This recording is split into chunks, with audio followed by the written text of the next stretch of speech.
Hey guys, welcome to tech with Aman. And इस video में हम देखेंगे कि डीएनएस क्या होता है एंड ये रिकर्सिवली काम करता है। तो ये काम करता कैसे है, मैं आपको डायग्राम एंड एग्जांपल के थ्रू समझाऊंगा। आइए स्टार्ट करते हैं। So what is DNS? So basically DNS stand for domain name system. And domain name system as in कि आप जब भी आप कोई साइट खोलना चाहते हैं, जैसे मैं गूगल खोलना चाहता हूँ, तो मेरे को पता है उसका जो नाम है वो google.com है, ना कि मैं उसका एक आईपी एड्रेस डालता हूँ। ठीक है, जैसे कि अगर मैं गूगल ओपन करना चाहूँ तो मैं अगर ये आईपी एड्रेस डालूंगा तो भी गूगल ओपन हो जाएगा, क्योंकि मशीन्स आईपी एड्रेस समझते हैं एंड इंसान ये नाम समझते हैं, जैसे google.com, gmail.com एंड NITH.AC.in। इस टाइप से हम डोमेन समझते हैं, मशीन्स बेसिकली आईपी एड्रेस समझती है। जो इसके ट्रांसलेशन का काम है कि जो नाम है उससे आईपी एड्रेस लेके आना, वो डोमेन नेम सिस्टम करता है हमारा। ठीक है, उसके पूरा हिरार्किकल एक सिस्टम बनाया हुआ है, हम आगे आने वाले स्लाइड्स में देखेंगे वो चीज़। सो वही मैं आपको समझाऊंगा। एंड एक हमारी काफ़ी अच्छी यूटिलिटी है NS लुकअप, जो कि हमें जो डोमेन नेम है उससे आईपी एड्रेस निकाल के देती है। जैसे NS लुकअप मैं अगर google.com करूँगा तो मेरे को गूगल का आईपी पता चल जाएगा, google.com। ये मैंने किया, ये देखिए अब ये मेरे पास रिस्पॉन्स आ गया बेसिकली। एंड ये आईपी एड्रेस मिला है मेरे को, ये सेम आईपी एड्रेस है जो मैंने यहाँ पे डाला हुआ है। ठीक है, अब इसको एक बार हम वो करके देख लेते हैं, ओपन करके देख लेते हैं। तो मैंने इस आईपी एड्रेस को डाला, एंटर किया एंड google.com खुल गया। ठीक है, सो ये ट्रांसलेटेड एड्रेस था, मैंने मशीन को डायरेक्टली वो एड्रेस दिया, वो मशीन ने ओपन कर दिया। इसका पीछे काफ़ी लंबा चौड़ा प्रोसेस होता है, आइए वो देखते हैं। सो इस डायग्राम से समझते हैं कि बेसिकली डीएनएस है, जो डीएनएस लुकअप है हमारा, वो काम कैसे करता है। ठीक है, तो हमारा यहाँ पे कुछ चीज़ें हैं। अभी हम स्टार्ट करते हैं ब्राउज़र से। सो हमारे पास एक ब्राउज़र है। ठीक है, आपने अपना ब्राउज़र खोला एंड आपने टाइप किया google.com। ठीक है, अब ये ब्राउज़र क्या करेगा, अपनी लोकल कैश के अंदर चेक करेगा। सो ब्राउज़र की एक अपनी कैश होती है, वहाँ पे वो स्टोर करके रखता है। अगर मैंने कभी google.com ओपन किया था पहले, तो वो उसको सेव कर लेगा, जो उसका जो आईपी एड्रेस मेरे पास आया होगा वो सेव कर लेगा ब्राउज़र अपने पास लोकल कैश में, जो कि उसको बार बार ये सब ना करना पड़े, क्योंकि ये थोड़ा टाइम कंज्यूमिंग होता है। हर हर रिक्वेस्ट पे अगर ये इतना ही टाइम लेगा, मान लो जैसे ये 10-15 मिली सेकेंड या 50 मिली सेकेंड लेता है हर रिक्वेस्ट पे लेगा, तो इतनी लेटेंसी तो पहले ही बढ़ गई, तो कोई फ़ायदा नहीं है, उस चीज़ों को कैश कर लेते हैं। ठीक है, तो ब्राउज़र सबसे पहले जाके देखेगा अपनी कैश के अंदर। अब ब्राउज़र को यहाँ पे नहीं मिला, ठीक है, तो ब्राउज़र जाएगा ऑपरेटिंग सिस्टम के पास। ब्राउज़र एक ऑपरेटिंग सिस्टम पे रन हो रहा होगा ऑब्वियसली। ठीक है, तो ऑपरेटिंग सिस्टम के पास जाएगा, उसको बोलेगा कि भाई मेरे को google.com का आईपी एड्रेस बताओ। सो ऑपरेटिंग सिस्टम का भी एक कैश होता है, ऑपरेटिंग सिस्टम अपने कैश में देखेगा, उसको नहीं मिला, क्योंकि google.com हम पहली बार ओपन कर रहे हैं, कैश में कुछ है ही नहीं। ठीक है, एंड ये जो कैश होती है इसका भी एक टाइम होता है, उसके बाद एक्सपायर हो जाते हैं। ठीक है, तो जैसे मान लो किसी डोमेन का TTL है, TTL बोलते हैं इसको। सो TTL अगर लगा लो 1 घंटे का है। ठीक है, तो अब जब भी उसको कोई लेके आया, जैसे मान लो ब्राउज़र को अभी रिस्पॉन्स मिल गया, उसने वो कैश कर लिया कि ये डोमेन है, इसका ये आईपी है, वो कैश कर लिया, उसके साथ एक TTL आता है। तो TTL के हिसाब से वो एक्सपायर कर देगा उसको, तो वो देखेगा अगर जैसे 1 घंटे बाद, मान लो अभी मैंने रिक्वेस्ट किया, 1 घंटे का TTL है, तो मैंने 1.5 घंटे बाद अगर मैं करूँगा ना, तो ब्राउज़र की कैश से वो डिलीट हो चुका होगा, या ब्राउज़र उसको यूज़ ही नहीं करेगा, क्योंकि वो TTL उसका एक्सपायर हो चुका है। ठीक है, तो इसी तरह मतलब जो हम बोलते हैं कि भाई मैंने डोमेन नेम एक्टिवेट कर दिया है, पॉइंट कर दिया है सर्वर पे, तो उसके प्रोपोगेशन में टाइम लगेगा। तो वो यही कारण होता है कि जैसे जो उनके हमने टाइम रखा हुआ होता है, उतने टाइम के अंदर वो सारे दुनिया में सभी जगह प्रोपोगेट हो रहा होगा जो भी उसको यूज़ करते हैं। ठीक है, बेसिकली ये मतलब होता है। ठीक है, तो ऑपरेटिंग सिस्टम ने क्या किया, अब अपनी कैश के अंदर देखा, कैश में तो है नहीं। अब वो क्या करेगा, वो जाएगा रिजॉल्वर के पास। अभी हम इंटरनेट पे आ गए, ये हमारा इंटरनेट है, ये क्लाउड बना लिया मैंने। ठीक है, ये इंटरनेट है। अब ये क्या है, रिजॉल्वर होता है, हर ISP लेयर पे होता है लगभग ये। ठीक है, जो हमारा इंटरनेट सर्विस प्रोवाइडर होता है उनके पास ये रिजॉल्वर्स होते हैं। सो बेसिकली अब ऑपरेटिंग सिस्टम से वो रिक्वेस्ट गई, वो गई रिजॉल्वर के पास, जो ब्राउज़र ने इनिशिएट की थी। ठीक है, अब रिजॉल्वर के पास भी अपनी लोकल कैश होती है। अब वो कैश के अंदर देखेगा, ये कैशिंग का एक ही मतलब है, हर जगह जो ये कैशिंग की लेयर्स हैं इनका एक ही मतलब है कि भाई रिजल्ट्स को स्टोर कर लो, जो कि हम जल्दी रिस्पॉन्स दे पाएँ। अब ये 1-2 मिली सेकेंड में हो जाएंगी चीज़ें। पहली बार ब्राउज़र ने किया तो मान लो अगर ISP से मिल गया, 2-3 मिली सेकेंड में हो गई चीज़ें।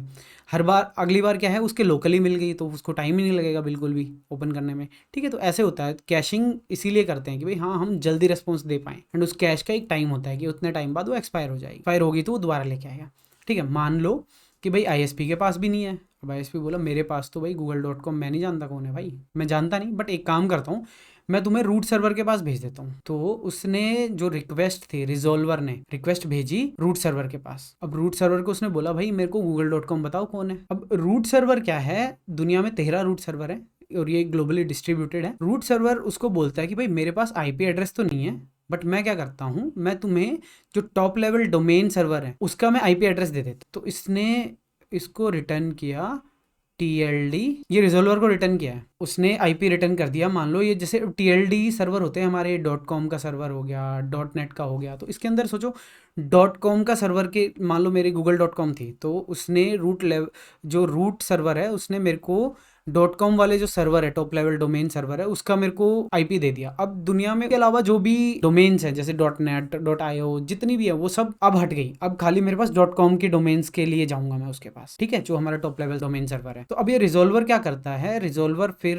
दूसरी रिक्वेस्ट इनिशिएट करता है जो उसको आईपी आया था उसके ऊपर, टॉप लेवल डोमेन सर्वर के ऊपर, ठीक है। अब इसके पास जाएगा, ये रिजोल्वर की रिक्वेस्ट गई, उसने बोला भाई मेरे को आईपी एड्रेस दे दो इसका google.com का। टॉप लेवल डोमेन जो सर्वर होता है वो बोलता है कि भाई मेरे पास आईपी तो नहीं है, ठीक है, बट मैं तुम्हें इसका ऑथोरिटेटिव सर्वर है उसका आईपी एड्रेस दे देता हूँ, वहां पे तुम्हें पक्का मिल जाएगा। अब ये क्या है, ये इसने ऐसा क्यों किया, क्योंकि मान लो लाखों करोड़ों डोमेन्स रजिस्टर हो रही होती हैं, तो टॉप लेवल डोमेन सर्वर मतलब उनके पास अपने आईपी नहीं रखते, क्योंकि अब एक बार की जैसे आपने देखा होगा GoDaddy में जाके आप अपने सर्वर्स का नाम भी, जो नेम सर्वर होते हैं उनको चेंज कर सकते हैं, अलग अलग चीजें कर सकते हैं। तो वो सारी जो चीजें होंगी वो प्रोपोगेट होके TLD सर्वर पे जाएंगी तो कितना ज्यादा लोड आएगा। तो वो ऐसे नहीं करता, उसको बस ये पता है कि भाई ये इसका ऑथोरिटी इस सर्वर के पास है, इस डोमेन की अथॉरिटी इस सर्वर के पास है, ये इसको हैंडल करता है, इसके पास जाओ आईपी ले लो। अभी क्या है, जो TLD सर्वर है वो रिटर्न कर देगा मेरे पास इसका और आईपी, अथॉरिटेटिव सर्वर का आईपी। अथॉरिटेटिव जो सर्वर होता है उसका आईपी उसने दे दिया रिटर्न में। अब ये क्या करेगा, रिजोल्वर एक और नई रिक्वेस्ट लगाएगा अथॉरिटेटिव सर्वर के पास, वो बोलेगा भाई मेरे को google.com का दे दो, क्योंकि ये सारी चीजें स्टोर करके रखता है यहाँ पे, ये इस डोमेन को यही सर्वर हैंडल कर रहा है। जैसे मान लो ये गूगल का सर्वर हो गया, या फिर जैसे GoDaddy के होते हैं जो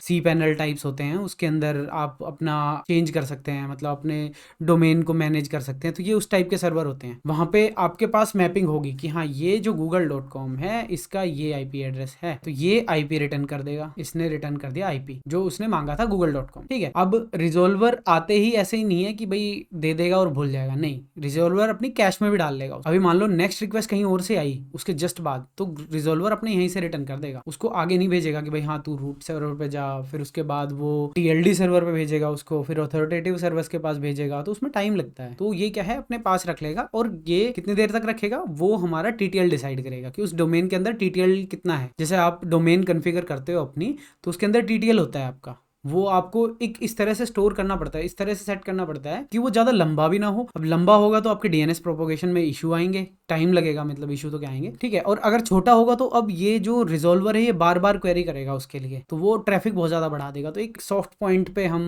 लेते हैं उसको, जनरली मतलब 1 घंटे का भी रखते हैं, मैंने देखा है 12 घंटे का भी होता है, 24 घंटे का भी होता है। 24 थोड़ा ज्यादा हो जाता है, बट जैसे 1 घंटा, 6 घंटा, 12 घंटा इस टाइप से सही रहता है जो TTL होता है। कि अगर आपका जल्दी जल्दी चेंज होता रहता है तो आप कम भी रख सकते हैं, बट वो है कि वो लोड बढ़ा देता है, जो हमारा अथॉरिटेटिव सर्वर है पूरे इंफ्रास्ट्रक्चर पे लोड बढ़ा देता है, तो उसका ध्यान रखना पड़ता है, ठीक है। तो अब रिजोल्वर के पास रिस्पॉन्स आ गया, ये रिजोल्वर के पास रिस्पॉन्स आया, इसने पहले अपने कैश में डाला, फिर इसने रिटर्न कर दिया OS के पास, OS अपनी कैश के अंदर डाल लेगा एंड उसके बाद रिटर्न कर देगा ब्राउजर को, ठीक है। OS की कैश का क्या फायदा है, मान लो ब्राउजर चल रहा था, यहाँ पे क्रोम चल रहा था, फायरफॉक्स ने पूछा तो फायरफॉक्स को भी रिटर्न कर देगा अपने यहीं से लोकल से, क्योंकि TTL उसका एक्सपायर नहीं हुआ है, ठीक है। ऐसे ही मान लो हैंगआउट्स का कोई एप्लीकेशन है उसने मांगा, या फिर लगा लो जूम का एप्लीकेशन है उसने मांगा कोई डोमेन, तो वो अपने लोकल कैश से दे देता है जो हमारा ऑपरेटिंग सिस्टम है, ठीक है। उसके बाद रिस्पॉन्स आ जाएगा ब्राउजर के पास एंड ब्राउजर भी उसको कैश कर लेगा एंड उसके बाद उस रिक्वेस्ट को एग्जीक्यूट, उस आईपी के पास रिक्वेस्ट भेज दे, ठीक है। आईपी आ गया, उसके पास उसको रिक्वेस्ट भेजनी है। अब मान लो नेक्स्ट रिक्वेस्ट जानी है तो वो अपने लोकल कैश से उठा लेगा ये चीज, ये कहीं और से नहीं उठाएगा। मान लो यहाँ पे दूसरा प्रोग्राम था जैसे जूम है, उसको मान लो वही